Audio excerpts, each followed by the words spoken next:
I'm not really sure how to begin, but I'll be completely honest since I know you'll never truly know who I am.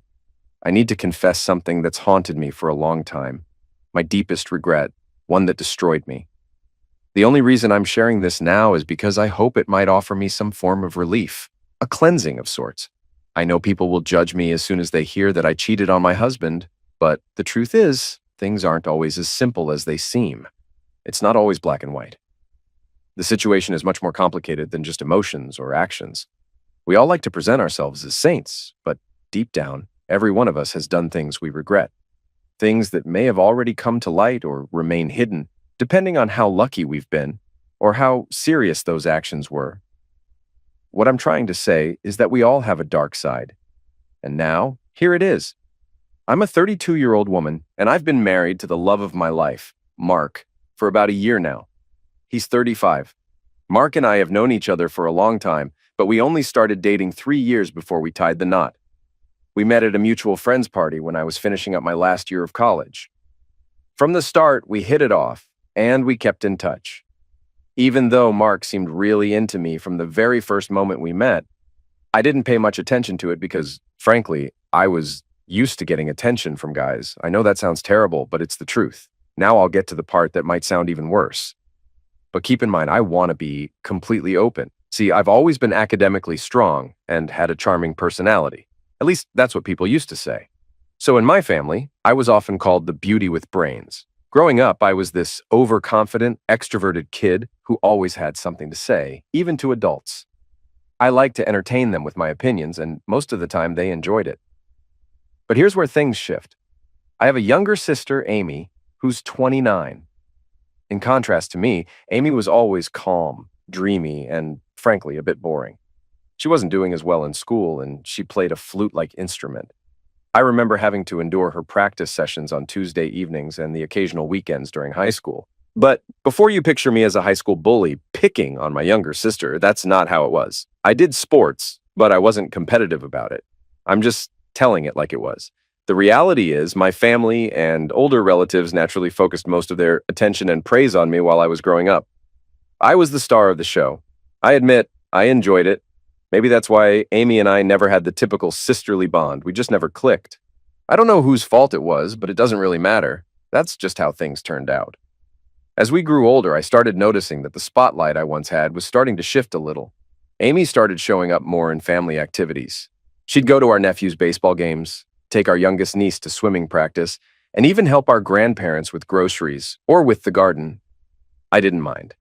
After all, she had her own relationship with the family, but it wasn't something I was part of. Then, one evening at dinner, I heard the family joking about how Amy was always so effortlessly kind to everyone, and it really rubbed me the wrong way.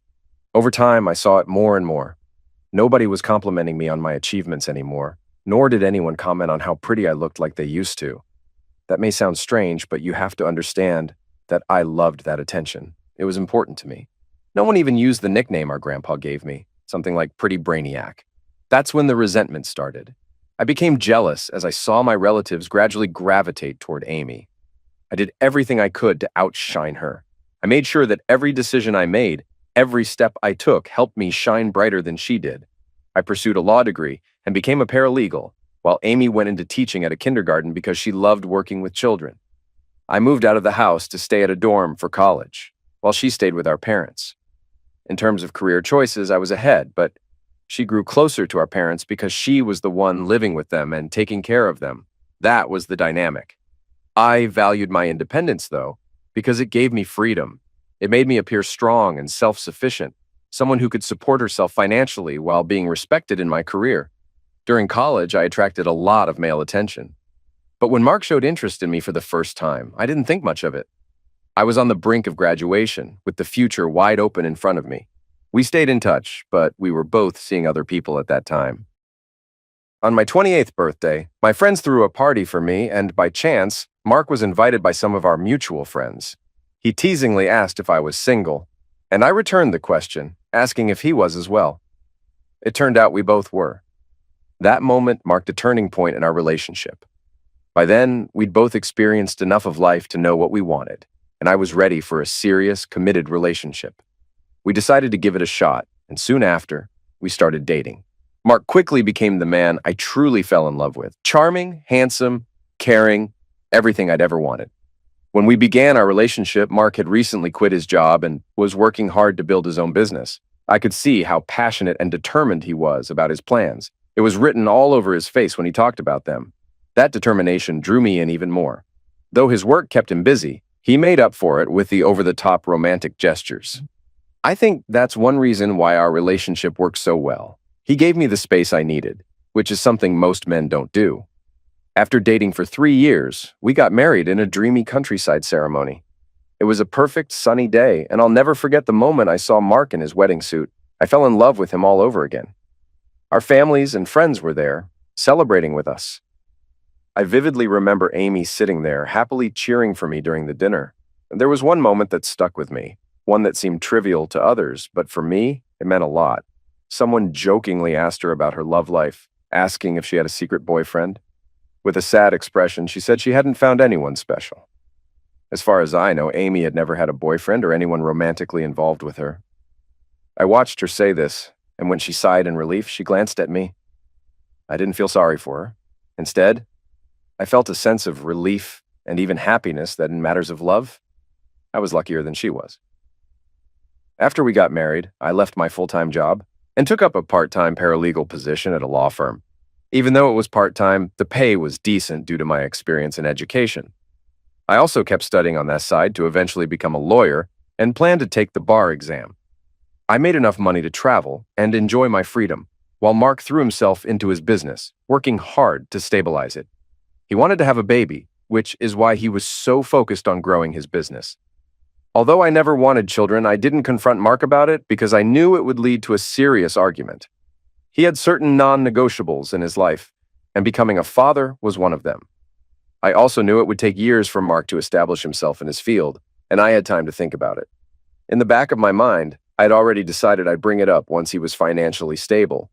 Mark's work kept him busy and drained him, so I began relying on my girlfriends for socializing and trips. I was used to his work ethic before we were married, but after a few months, I started going on girls' trips more often. Mark never objected, likely because he was too busy and stretched thin, both financially and physically, to give me much of his time. That's how I ended up meeting my old friend Eric on one of those trips. Eric was 33 at the time, and we used to run together in college. He had an athletic physique, which had always attracted a lot of attention from women back then. Our friendship had never crossed into anything more, mainly because he was constantly pursued by women, and I was never the type to chase after someone. But when I saw him again on the trip, I noticed how much more mature and even more handsome he had become. I won't go into all the details, but I couldn't resist him. One thing led to another, and I found myself in his bed. I convinced myself it was just a one-time fling, but that night was so exciting that I couldn't stop myself.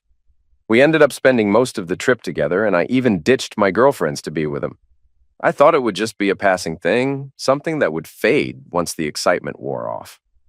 But a few days after the trip, I got a message from him saying he missed me. He knew I was married, and I knew he wasn't looking for anything serious. It seemed like a perfect arrangement for us both. We started meeting up at his apartment a few times a week, treating it like a temporary thrill, an adventure that would lose its charm eventually, but as things often go, it didn't work out that way. We became emotionally involved, and our connection grew deeper than we had anticipated.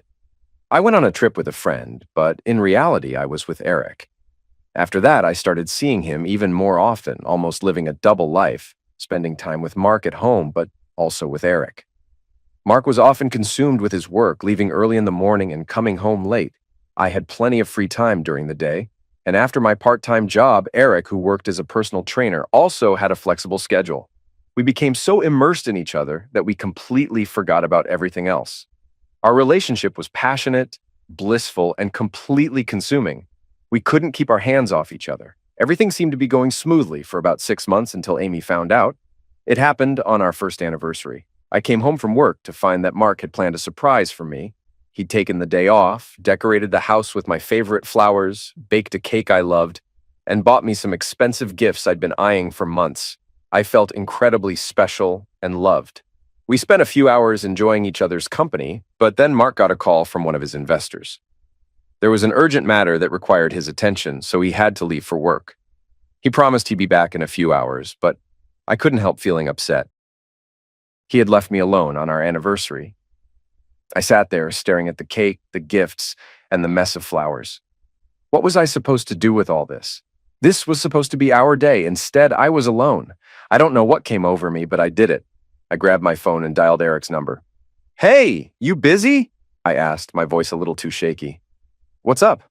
Eric's voice crackled through the speaker, sounding casual. "Just could use some company," I said, my words coming out slower than usual. I wasn't exactly proud of what I was doing, but it felt so right in that moment. "All right, I'll be over in a bit," he replied. Before I knew it, we were sitting there on the couch, laughing like we used to. The heat between us built up so naturally, so fast. I'd almost forgotten how much I missed it, missed him. Then I heard the door click. I froze. The door opened, and there she was. Amy, standing there, holding a cake in her hands, eyes wide with shock. The air sucked out of the room in an instant. "What the hell is this?" Amy's voice was quiet, but I could hear the venom in it. I stood up, my heart pounding, panic rising in my chest. "Amy, wait, this isn't what you— I don't want to hear your damn excuses," she spat, cutting me off. She walked in further, clearly in shock, but trying to hold it together. "You really thought you could pull this off? On our anniversary?" Eric was already scrambling to get dressed, not a word passing between us. He didn't even look at her, just grabbed his stuff and rushed out the door like a coward. When he was gone, Amy stood there, staring at me. I couldn't read her expression at first. Confusion, hurt, anger, it was all there. I walked past her, feeling the weight of her stare on me, every step heavier than the last. "Where the hell do you think you're going?" Amy's voice was sharp, like a whip cracking in the silence. I didn't look back. "I need some air," I muttered, my voice raw with emotion, but I couldn't stop myself. She followed me outside, practically breathing fire. "You think this is funny?" she asked, her voice laced with rage. "You really thought you could just, what, replace Mark with him?" I started to explain, but she cut me off, her face twisted in a mix of fury and disbelief. "You know how much he means to me, right?" She clenched her fists, her nails digging into her palms.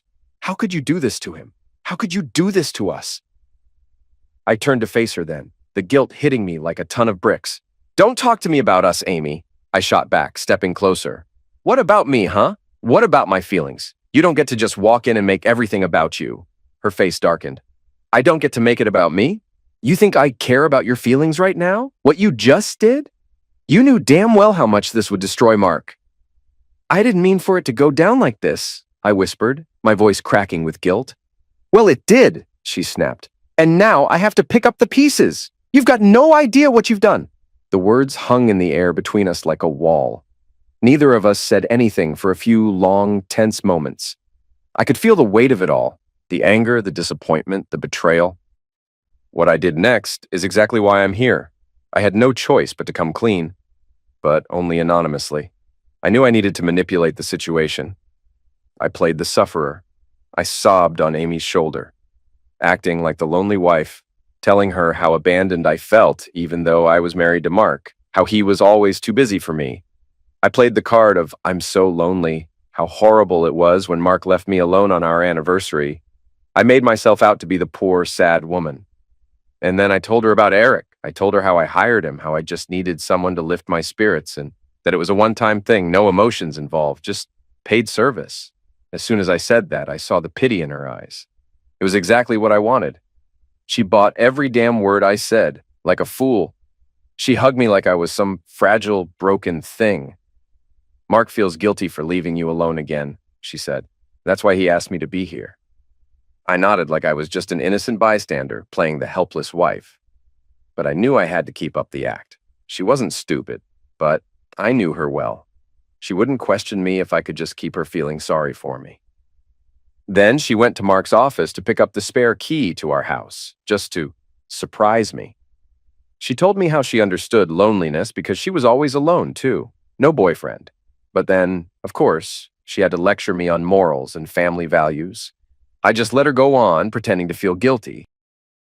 "It happened just once," I said, like I wasn't a damn monster. "I already feel terrible about it." "You need to tell Mark," she pushed. "At the right time, Amy. Don't worry. I'll tell him when it's the right moment." Just please, don't tell anyone. You've got to promise me, I begged, playing the role of the distressed wife, the one who needed saving. She promised. She'd always been loyal to me. I knew she would. We spent almost 3 hours talking, just like we used to. Then Mark came home. Everything went back to normal, at least on the surface. Amy wasn't comfortable, but she didn't say a word. She left soon after, saying she wanted to give us privacy, but I knew it was more than that. I could feel her choking on the weight of my secret, suffocating under it, but I wasn't going to let her mess things up for me. Then the next day, she called me. Her voice was cold. I know, she said, and my stomach dropped. What the hell are you talking about? I snapped, pretending like I didn't know. I dug through your friends list. Eric isn't just some guy you hired, is he? She demanded. He's your old friend. You lied to me, and I don't like being lied to.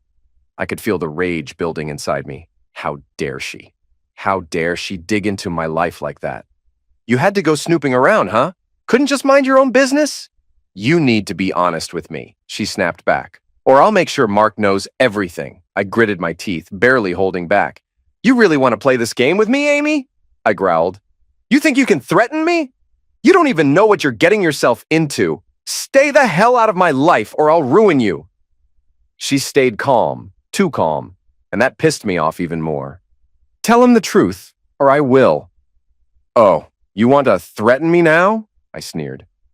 You think you can hold this over me? You think you can force me into telling Mark? No, I'll destroy you first. I'll burn your life to the ground. You know how I do it. I leaned in, my voice dropping lower, more dangerous. I've ruined people before, Amy. You know that. I've twisted things so far out of shape that no one even knows which way is up. You want to play the hero? You want to take the moral high ground? Good luck with that. You'll be left in the dirt. She didn't say anything, and I knew I had her. She was shaking. I could hear it in her breath, but she wouldn't admit it. If you expose me, it's not just my life that'll go down in flames. It'll be Mark's, our parents, and even our damn grandparents. Everyone will be torn apart. You really want that blood on your hands? You want to be the one who wrecks everything we've worked for? Think about it, Amy. You want me to come after you? You really want me to take everything from you, because I will. I'm not playing anymore. I let the silence sit between us for a long, suffocating moment. You keep quiet. You don't say a word to anyone. You forget everything. Or I will make sure your life is over. I heard her breathing heavily, the panic in her chest, but she didn't respond. She just hung up the call. It's been a couple of months since that day, and Amy still can't keep her damn nose out of my business. She messages me every once in a while, lecturing me on how to be a loyal partner, sending me articles about dealing with infidelity in a marriage, and telling me I need to confess to Mark about my affair. Every time I just send her a fire emoji, she knows exactly what I mean by that. Sometimes I go a step further and emotionally manipulate her. I tell her it's all in her hands, that if she doesn't drop it, she'll be the one to destroy everything. She hates that. I can see it in her texts. She knows it's a game, but she's too invested in my life to back off. The last time she visited me, she was practically choking on her own words, telling me how awful it was to see me cheating on Mark, how he had no idea. I lost it. I got so damn mad at her, I couldn't even think straight. Why the hell did she keep poking around in my life? Why couldn't she just mind her own business? I snapped. I'm still seeing Eric, I said, staring right at her, making sure she knew I meant every word. You can do whatever you want, Amy, but no one will believe you. No one cares. Her face went pale, but I didn't give a damn. I was done with her trying to act like the moral compass in my life. You can lecture me all you want, I sneered, but you've never had love in your life, and you're the last person qualified to talk about relationships. I could see the hurt in her eyes, but it didn't matter. I didn't need her advice. I didn't need her interference. This morning, though, everything changed. I was at work, deep in a meeting, when I got a call from Amy. I answered quickly, but the first thing I heard made my heart drop. Amy and Mark were talking. I knew exactly what was going on. She had put the call on speaker, and Mark's voice came through loud and clear. I felt the floor drop out beneath me. Amy told Mark she'd told him everything. I panicked, my heart racing. No, that's not true, I yelled into the phone, but I knew it was too late. Amy was already apologizing to Mark, sobbing on the other end. She was crying, saying how sorry she was for keeping my secret for 2 months and how she couldn't carry the burden anymore. I felt my chest tighten. Amy, stop. I'll explain everything. Just come home or tell me where you are. But she wouldn't listen. Instead, I could hear Mark consoling her, telling her it would be okay, as if I wasn't even there, as if my words didn't matter. The sound of their crying echoed in my ears. Every plea, every sob fell on deaf ears, and they were ignoring me, shutting me out. The call cut off, just like that. I tried calling back, over and over, but nothing. I couldn't reach either of them. Panic set in as I dialed Mark's office number, but there was no answer there either. I knew I had to get to them. I rushed to Mark's office, but he wasn't there. No surprise there. He was probably at home talking to Amy, trying to piece everything together. I called my mom, hoping to hear something that would calm me down. But Amy wasn't there either. Mom said that Amy had told her she'd be home late, but that didn't make sense. Amy always keeps our parents in the loop. She was never the type to just disappear. I know my mom would have heard from her if everything was fine, so now I'm just waiting. It's getting late, and I'm growing more and more restless by the hour. I'm losing it. I need answers, but I don't know what to expect. I don't know what the hell Amy told Mark or how he's going to take it. I just know I'm on the edge. The not knowing is worse than anything. And now I'm here, typing this out, just trying to keep my head together as I wait for the storm to hit. Update. It's been almost 2 years since that D-Day. The day everything crumbled. I still remember the suffocating panic, searching for Mark and Amy, calling their phones, checking every place I thought they could be. But they were ghosts, nowhere to be found. I tried to distract myself, tried to get a grip, but it was pointless. Cooking for Mark was just something to do. I wasn't even paying attention to the food. My mind was running 1,000,000 miles a minute, thinking of every possible way to explain myself, to get him to understand. Then Mark finally came home at 10 p.m. I heard the door open and I rushed to him, throwing my arms around him. Mark, please, please, I swear I can explain everything. Whatever Amy told you, it's all a lie. Just listen to me, please. He didn't move, didn't hug me back. He stood there, cold as ice, staring me down. I felt the chill crawl down my spine. You think you can talk your way out of this, huh? His voice was sharp, cutting. You think you can lie your way through this? Let's see how you talk your way out of this. He tossed his phone on the table, and my stomach dropped when I saw the screenshots, the conversations, every single one. How I begged Amy to keep my secret, how I manipulated her, the threats, the lies, the bullshit. He didn't raise his voice. He didn't yell, but the way he looked at me, cold and disgusted, it felt worse than anything. You blackmailed her to stay quiet, Laura. You made her complicit in this mess. What part of that do you not get? I didn't blackmail her. I just told her to keep it between us. Shut up! Mark cut me off, his voice spitting with contempt. You think I'm stupid?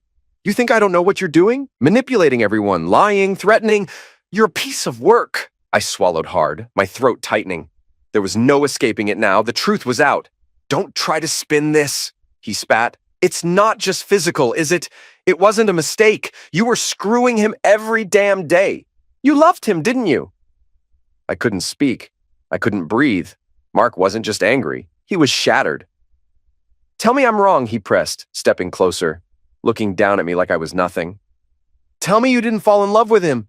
Tell me it was just about Zex. But I know the truth, Laura. I know the whole damn thing. I tried to say something, but I couldn't. My mind was spinning, every word I'd said, every lie I'd told, hanging over me. He knew everything. He pulled out his phone again, his fingers swiping across the screen like he had all the time in the world.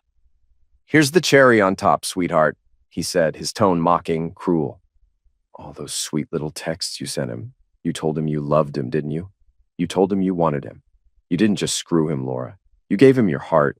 I felt my legs give out, my knees buckled, and I collapsed onto the couch. He showed me the messages, the love, the lust, the things I'd said to Eric, the things I'd never thought Mark would find.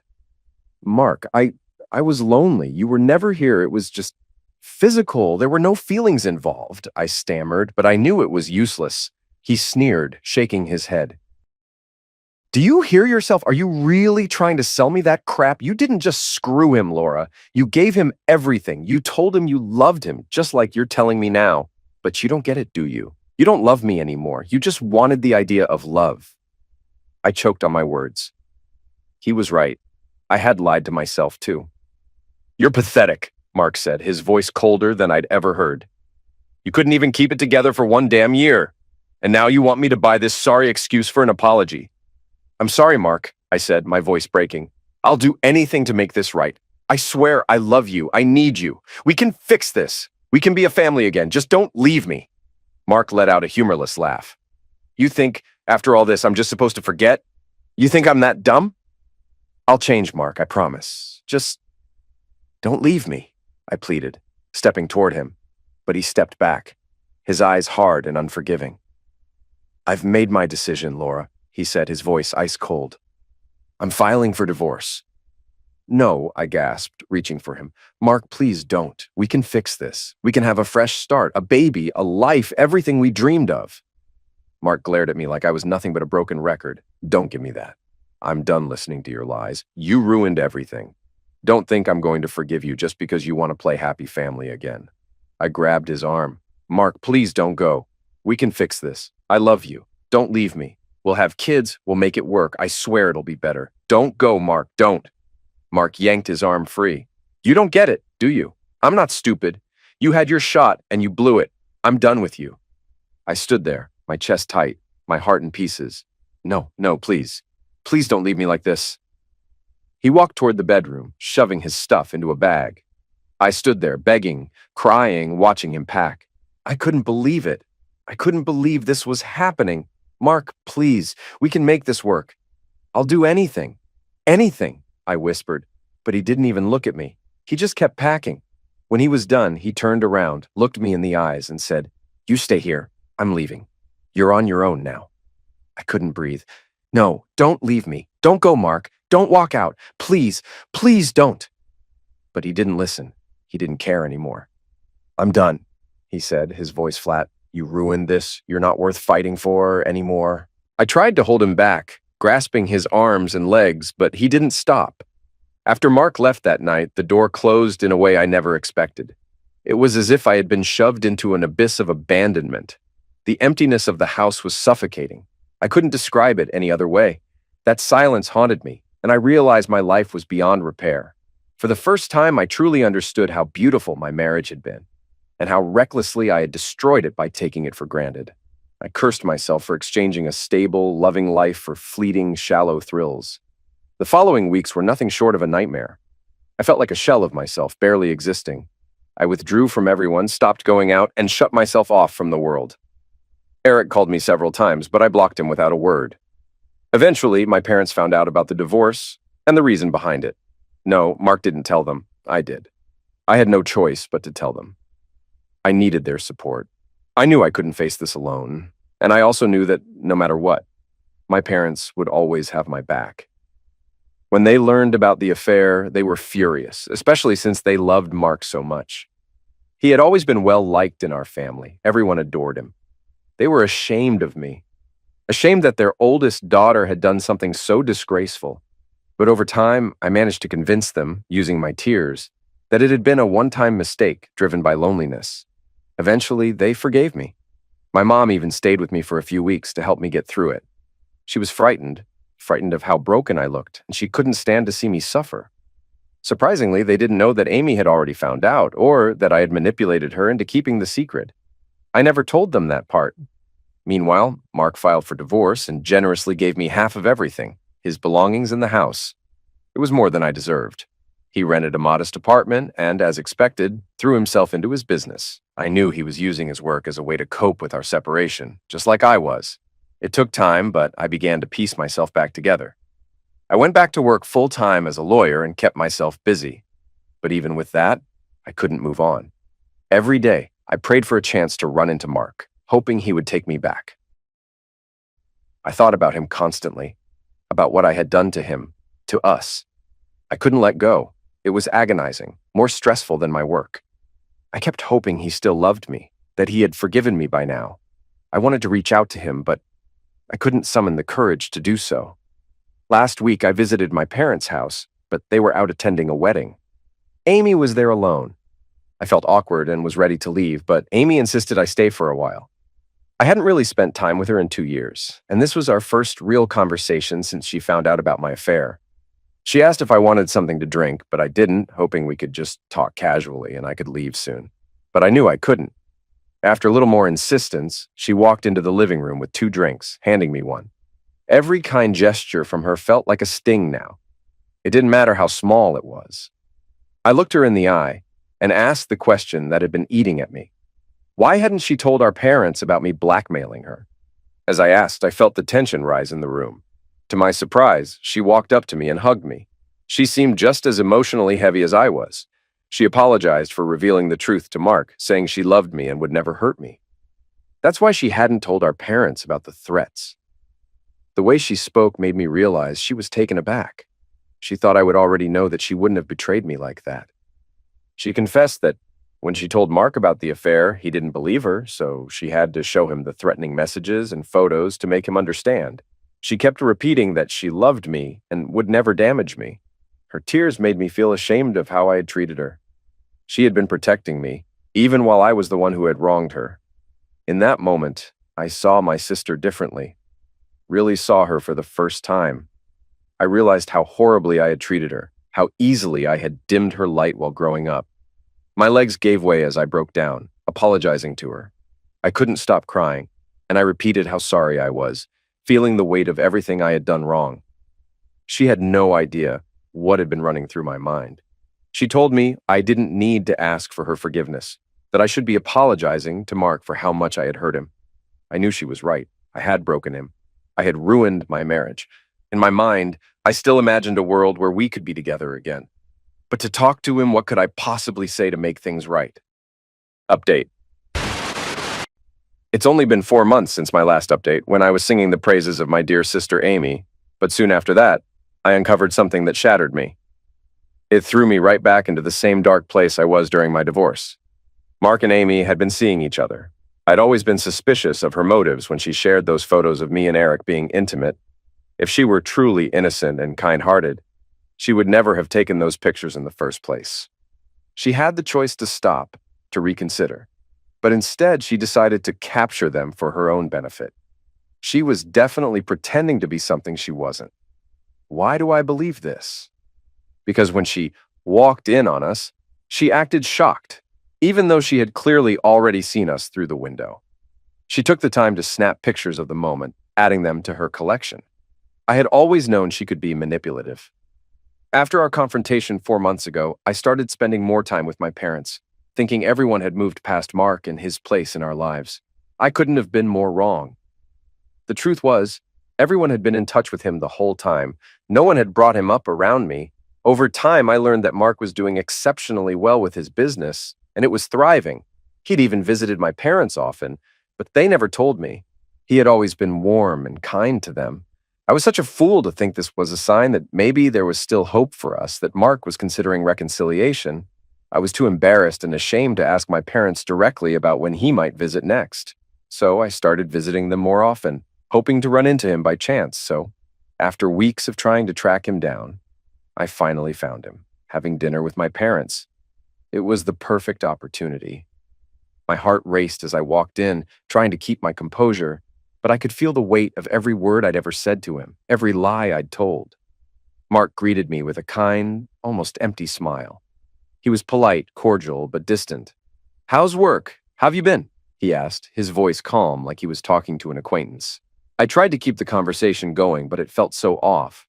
I noticed he wouldn't make eye contact with me, not once, and when I spoke, his responses were short, almost robotic. Something was different. I couldn't figure out why he was acting this way, why the man who once loved me seemed so detached. I watched him closely, trying to catch a glimpse of that old Mark, the man I knew, the man I used to know, but it wasn't there. After dinner, when he went to wash his hands, I seized the opportunity. I was desperate, willing to do anything to bring him back. I followed him down the hallway, my heart pounding in my chest. This was my chance. I stepped up behind him, reaching out, my fingers grazing his arm. He flinched, pulling away as if my touch burned him. I felt a pang in my chest. "Mark," I whispered, trying to close the distance. I reached for him again, desperate. Please, we can fix this. We can make it work again. Just give me a chance. Before I could even finish my sentence, he stepped back. He put his arms up, creating an invisible barrier between us. Laura, he said, his voice cold, sharper than I ever thought it could be. This isn't going to happen. Not now. Not ever. Reconciliation is off the table. My heart stopped. What? I whispered, my voice cracking. Mark, please. I'm done, Laura, he interrupted, his voice low but final. I've moved on. I don't want this. I don't want you anymore. I was still reeling, trying to process what he was saying, but before I could respond, I almost blurted it out. I am already seeing someone else. The words hit me like a slap. My world tilted on its axis. He wasn't just moving on, he had moved on. I was crushed, feeling stuck in the past, while Mark had already moved on so easily. He was dating someone new, and I couldn't wrap my head around it. But eventually, I found out that the person he was with was none other than my sister, Amy. Even worse, my family had known about it all along. After that dinner, I kept pushing my mom, begging her to help me find a way to reconcile with Mark. But she kept telling me to move on and find someone else. When I wouldn't let it go, she finally admitted the truth. Amy and Mark had been seeing each other. They had gotten close only 6 months after our divorce. Hearing those words made me feel physically ill. It hit me so hard, from my stomach to my throat. I was utterly devastated. The last thing I ever wanted to see in my life was Amy with Mark. I broke down completely. My mom tried to console me, but it was clear she was still on Mark's side, mostly because of how kind and consistent he had always been. Not long after, I learned that Amy and Mark had made their relationship official 2 months ago, on Amy's birthday. How perfect, surrounded by everyone, including me. They even announced that they were buying a new house together, a big family home for their future and their children. I could feel everyone's eyes on me as they made that announcement, and it was unbearable. I was fully aware of what was happening now, watching them together, knowing that they were so in sync. It felt like a twisted performance. I was the one behind the glass, the one who had to watch as the deserving monkey danced. I pretended like it didn't affect me. I convinced myself that I was strong, that I didn't need anyone. I forced myself to cheer for them, to put on a mask of indifference, but inside, I was dying. The joy in that room, their happiness, it was suffocating me. It felt like a cruel joke, a twisted irony as my heart shattered into 1,000 pieces. My throat tightened, and I couldn't breathe. Couldn't swallow even if I tried. The tears were right there, but I fought them back, biting my lip, trying to hold it together. I excused myself and stumbled to my parents' room, desperate to be alone. Once the door closed behind me, I let go. The floodgates broke open, and I couldn't stop the tears. Amy must have noticed my absence. I didn't hear her approach, but before I knew it, she was standing in the doorway, her expression soft, pitying even. "I'm sorry it hurt you," she said, voice so gentle. She took a step forward like she was going to comfort me, like she was still my friend, like she hadn't just taken everything from me, but I wasn't having it. I snapped, shoving her away. Don't give me that fake kindness, Amy. I don't need your sympathy. Take that mask off. I'm done with it." I could feel the anger rising up in me, burning hot, and I let it spill out, sharp and bitter. "You're just with him to get back at me, aren't you? You've been plotting this since we were kids. You've always been jealous of everything I had, everything I did. And now you're stealing him. You think I don't know what you're doing? You think I can't see through your little act?" Amy's eyes never wavered. She just stood there, cold as ice, staring at me like I was some stranger. But there was something in her gaze, something dark and unforgiving. She didn't say a word, just stood there, and that silence drove me mad. "Why did you take those photos, Amy? Why did you act so shocked when you walked into that room when you'd already seen everything before? You were just waiting for the right moment to rub it in, weren't you?" Finally, she spoke. Her voice was steady, firm, no hesitation. "I love Mark. And our relationship isn't about revenge. It's not about you. It's about loyalty, something you wouldn't understand." Her words cut deep, but I wasn't done yet. "Loyalty? After everything you've done? After how you've twisted this whole thing? You're no better than me." She didn't flinch, didn't back down. "Neither me nor Mark are vindictive or malicious, Laura. That's all on you. You ruined everything with your lies, your betrayal." She paused, her gaze piercing. "And despite everything, I still love you. I never wanted to hurt you. I could feel the bile rise in my throat, and I couldn't take it anymore. Get out! I hissed. Just get out! I can't stand to hear your lies about love when I'm the one who's been ruined. I don't need your pathetic explanations. She didn't move at first, but I slammed my hand against the door, signaling her to leave. She turned and walked out. But just as the door started to close, she pushed it open again, a small gap between us. She stood there, eyes cold, voice low. You dug your own grave, Laura. Now you have to lie in it. The words hit me like a punch to the gut, and I couldn't speak. I couldn't even breathe. She was right. I had destroyed everything. For what? For some momentary thrill, some selfish adventure. I ruined my life, and for what? A fleeting escape. After wallowing in my sorrow for a while, I finally emerged. I walked into a room filled with everyone celebrating Mark and Amy's success as a couple. My father was dancing with Amy, while Mark and my mother cheered them on. All the praise and joy that used to be mine had shifted to Amy. From that point on, Amy took every opportunity to talk about their new house, bragging about how Mark had designed everything for her and their future children. These days, I see Mark and Amy at every family event, hand in hand like two lovebirds. He brushes her hair aside while talking to her. In the 3 years Mark and I were together, plus the year we were married, he never once made time to attend family functions with me.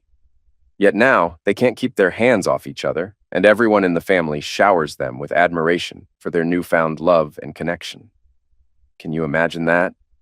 And all I get is a smirk and raised eyebrows while people whisper behind my back, calling me a cheater. No one dares to say it aloud, but by pretending everything is fine, they accept it as if I deserve it. I tried confronting my parents, telling them that Amy and Mark were just putting on a show to get back at me. Instead of standing by me, they told me to go to therapy. They acknowledged that it must be difficult for me to see them so happy, but what choice did they have? It's heartbreaking to see Amy, someone I've always resented, standing beside the man I once loved. He doesn't deserve her. He deserves so much more than that. They glow with love while I'm left feeling empty. I desperately want to avoid them, but I can't deny that a part of me still holds on to the hope of winning Mark back. It eats me alive to watch them be so happy together. Every time I see Amy, I curse her in my mind, secretly hoping something will happen that will shatter their picture-perfect relationship. It's terrible, but I have to be honest here. I know you might judge me, but please try to see it from my side. I'm the sufferer in all of this, not Mark. He's getting all the love and respect while I'm branded a cheater. It was him who spent all his time building his business while I sat in loneliness. I paid the price for his sacrifices. And now, as his company thrives, they both flaunt their success in my face. I have to force a smile every time someone mentions something good happening to them. I don't wish them well because clearly they enjoy watching me fall apart while they chase their selfish, idealized love life. It feels like they are both teaming up to hurt me, but no one seems to notice or care. No one could truly be happy in their position. People might be able to fool others, but they can't fool themselves. No matter how much they try to play the part, no one can be the saint when their sister is suffering and watching them with the man she once loved, the man who was everything to her. Update. 2 years have passed since my last update. Most people would have forgotten by now, but here I am, stuck in the same mess. Every time I try to move forward, my past pulls me back. Amy and Mark, flaunting their love and success, aren't helping either. Then I wake up to a flood of messages congratulating them in our family group chat. Mark proposed to Amy at some fancy beach spot, and of course, everyone was gushing over their perfect pictures. He had a pro photographer snap the moment, and it looked like something out of a movie. While the whole family is celebrating them, I just couldn't take it anymore. I told them in the chat to go live their freaking life and left. My dad flipped out. He tore into me for acting immature. He threatened to cut me off for making our family the gossip of the town. I was already a disappointment, and this just added fuel to the fire. It's like no one cares about my happiness, my peace of mind, or how I'm dealing with all this. The cheaters sometimes end up as the sufferers, the loneliest ones, because no one sees things from their side. Mark and Amy's wedding became the talk of the town. They were planning it all meticulously. Destination wedding, the best planners, photographers, pre-wedding shoots. People couldn't stop talking about it. I'm glad I left the chat. I couldn't handle hearing every little detail. I found out all about it from their wedding invitation with all those fancy planner and photographer names printed like they were royalty. I knew I couldn't go, but my mom kept pushing me. She said if I didn't go, people would talk, and she'd never forgive me. My dad already acted like he didn't care about me after I exploded in the chat. He barely looked at me since then, but I figured it was just a phase and he'd come around. I couldn't lose my mom, though. So 2 weeks before the wedding, I decided I'd go. The wedding was a blur. I didn't even get involved much, but when it came time for Mark to kiss his new wife, I lost it. I locked myself in the bathroom and left halfway through.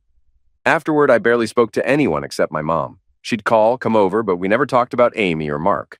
Time passed, and within a year, I found out Amy had a baby, a boy, and it hit me hard. That kid should have been mine, not hers.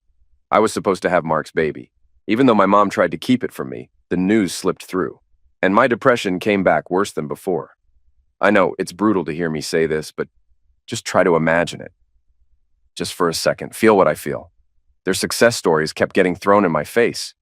I became the wall of shame in my family while my dad couldn't stand me, and my mom was the only one still sticking by me. I had to start taking care of myself again. Everyone else just looked down on me.